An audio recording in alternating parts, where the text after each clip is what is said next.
Happy anniversary. Hey. Happy anniversary. Happy 4th year. Woo! Vocals, but not so clear vocals, but we try, guys. And all our excitement is because Ameyaw TV is a whooping 4 years old, guys. We are so grateful. We are so thankful for your support. Thank you for loving us over the years. Thank you for following our content. You know, when it comes to web-based content and pop culture. We don't have to say it's pretty. You know what it is. Wahala. Welcome back, guys. So like I said, there's a lot that happened this week. There's a lot of things that had people talking. So we are jumping into our 5th pick for this week. And our 5th pick, the ever controversial God's brain, Captain Smart. I mean, earlier this week, I was surprised that he was actually called God's brain. But yes, Captain Smart, TV3 and Ameyaw TV's Captain Smart has had it when it comes to arrests and bails and arrests and police custodies. Since last year, if you guys recall, he was arrested for making some utterances on television, and that, you know, episode ended. So when he was arrested again, the news of it got into the, you know, World Wide Web, and everybody was following. Everybody was like, wait, is it the same reason he's being arrested? But apparently, no. This time, he was arrested for, should I say, allegedly duping a businessman, a Tema-based businessman, of an amount of 50,000 Ghana cedi.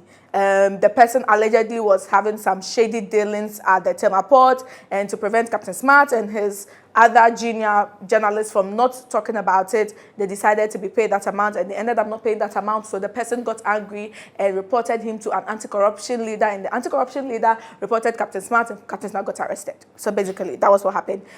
So when he was arrested, he was granted a bail. You know, the court had a hearing, and then they denied all the allegation, and they were granted bail of 50,000 Ghana cedi. So the following day, news of his whereabouts was back on social media, because according to the management of Media General, they couldn't find Captain Smart anywhere in the whole of Ghana, not the whole Ghana. He was nowhere to be found.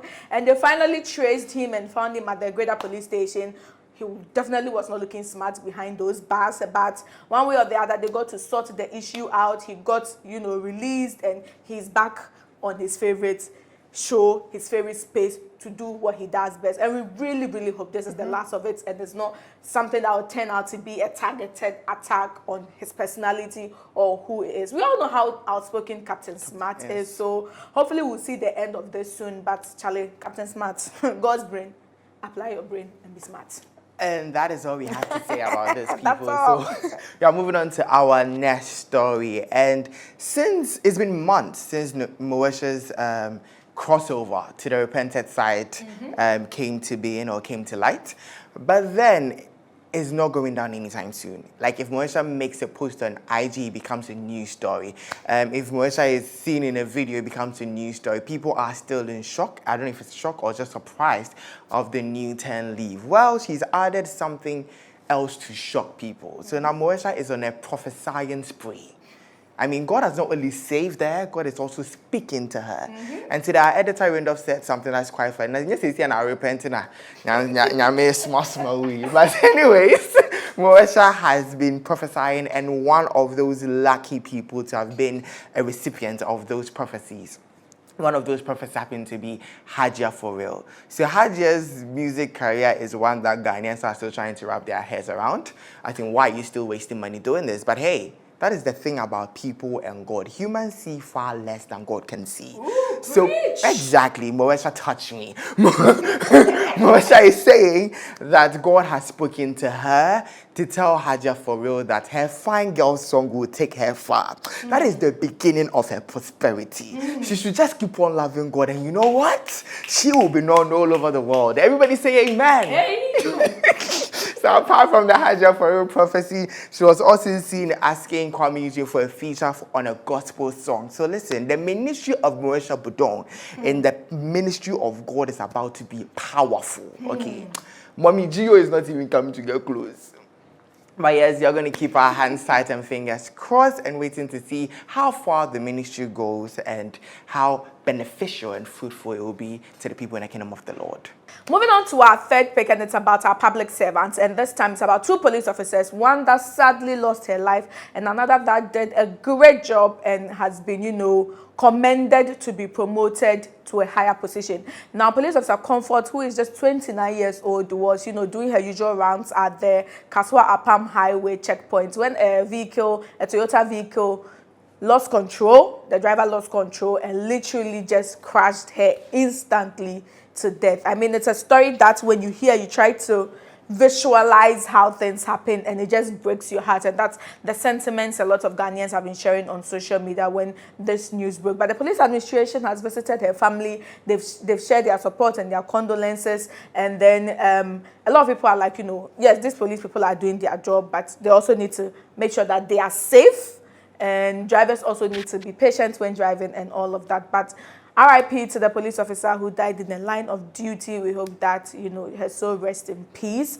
Another police officer, however, has done such a great job that a lot of Ghanaians are saying, nah, this man, I'm part of the Ghanaians saying that this man needs to be promoted, because it's the first time I have witnessed, not visually, but, through video evidence that was shared by various media platforms online, is that this police officer, who is an inspector general in Sekondi Takoradi, was at a checkpoint doing his usual checks when the MCE for Sekondi Takoradi was making a pass through the checkpoint. Now, when he got to the checkpoint, there was a queue.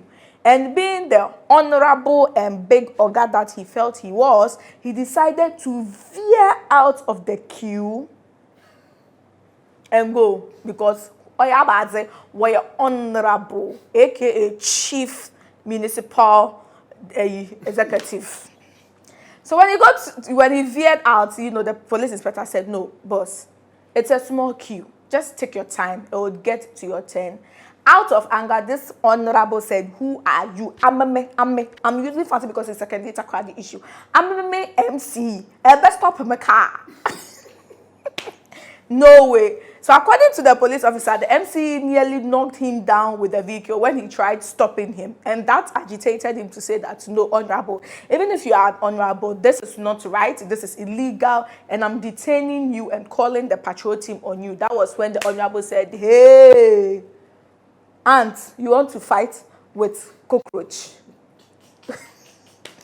I mean, it was a 20-minute audio recording that the police officer discreetly made without the MCU knowing. He said all sorts of things. He's going to change his sleeping position. He'll make sure that they transfer him to a very rural village, Wenchi or wherever. And the policeman literally said something very encouraging. He said, there are people living there who need protection. So even if you throw me into a river, as long as there are Ghanaians there, I will go there and support. And when I heard that part, I was like,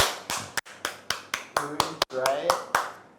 we need more public servants like these guys. I mean, a lot of people are so excited. When I say a lot of people, I'm like 10% of the people. We're excited that the police administration is doing the right thing, and that has even trickled down to the police force itself. Years ago, honorable is coming to clear road and let them do what they want, but for a police officer to stand his ground and to also be backed by the main head office and headquarters to do the right thing, I really hope this sets an example and show people that nobody is above the law, especially during Dan Paris' rule of power. End of story. End of story, people. And we're moving to our second story. And guys, if you know Shatta Wale, you know Shatta Wale is live on Facebook or any other social media platform. It's a reality TV show on its own. It's all exactly. Shatta Shouts. Shatta Shouts. Yeah, let's put it that way. Shatta Shouts is like a web reality show on its own where he's going to drop bombshells, allegations, and just going to step on crap. Sorry. I heard people say crap, so I'm just going to repeat it. I didn't say it. Yeah, but at the end of the day, he's going to step on a lot of toes and just sort of like get away with it for being Shatta Wale. And the recent live is none other than the usual life story and narrative. So he talked about a lot of things. I mean, I feel like he goes there to rant, basically. So he was ranting about the system, the government, the music industry. Then he got to a part that caught a lot of ears and a lot of eyes. So Shatta Wale, in discussing the many things that he's angry about, went on to share a story from around when COVID was at its peak, and he may have said something about how the systems need to be in place. And Jackie Appiah went on another platform to sort of disagree, humbly and respectfully disagree, by the way, let's make it clear. So then now that Afena Shatta Wale, and Shatta is on talking about it, and he goes on to say, I respect you. The weird thing and irony is he goes on to say, I respect you, and goes on to totally disrespect her. Very Shatta. Like very, very Shatta Wale. Like, so Shatta has gone on to allege that Jackie Appiah is sending a wrong image of what being a Ghanaian actress really is in the country, and a lot of Ghanaian actresses are struggling. And what's the last time that Jackie Appiah released a movie that sold 1 million copies? I mean, which era are you living in? Movies don't even sell 1 million. We are in a very dictatorial era. But anyways, Shatta goes on to spew and go ahead to say what she does is a total business. Jackie Appiah does the total business, and like for him, if he decides to be gay and takes his backside to somebody, imagine the stuff he will get, the money he will get, and we all know that He will get nothing with that face. Well, guys, I can't speak to the marketability of Shatta Wale in the gay market. So, but then actually, he went on to say that Jackie Appiah does the total business and is just living a lie, and all that he does is he sells that part of her body for the money. And what's really funny about this whole situation for me is, first of all, it's really wrong to slash shame anybody. And if that is what she does, for somebody that constantly blame bloggers for writing unqualified stuff about you, lies about you, unconfirmed stuff about you, stuff that puts you in a wrong light, is really, really, for a lack of a better word, crazy to be on there to spew similar things about another celebrity, knowing what it may do to the person's brand. Right. If Nelson sued Monaguchi for 50,000 Ghana cedis for unqualified claims, and maybe Jackie Appiah will follow suit and just... No, Jackie is too gracious. Right, so yeah, not even pay attention. Exactly, but then that is Shatta Wale for you. So till next time on Shatta Shout, we'll bring it to you right here on Ameyaw TV. You can find cheesy pizza at the Ring Road, Kasua, Dansoman, Osu, Asherman, Hacho, Speeters, and Adenta. Cheesy pizza, your way.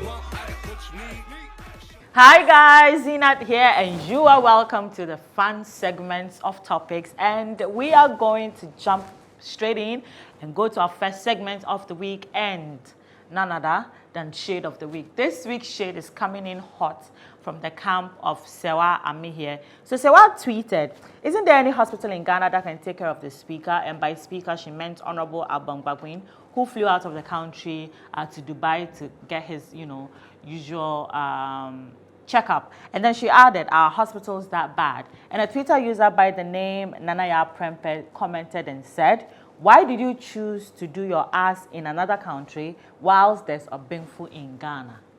Streets are cold. The streets are really cold.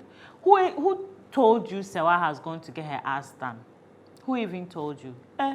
You people and your mouth, Oh. Anyways, we are moving on to our next segment this week, and hot picks. And this week, I have come with you guys with a selection of the hottest legs in Ghana. Hottest legs in Ghana. And you know who has the hottest legs in Ghana, right? Miss Yvonne Nelson. And apparently, she's trending on Twitter today for so many reasons. She's promoting her movie. So because of that, she's been on several interviews. She's made some statements.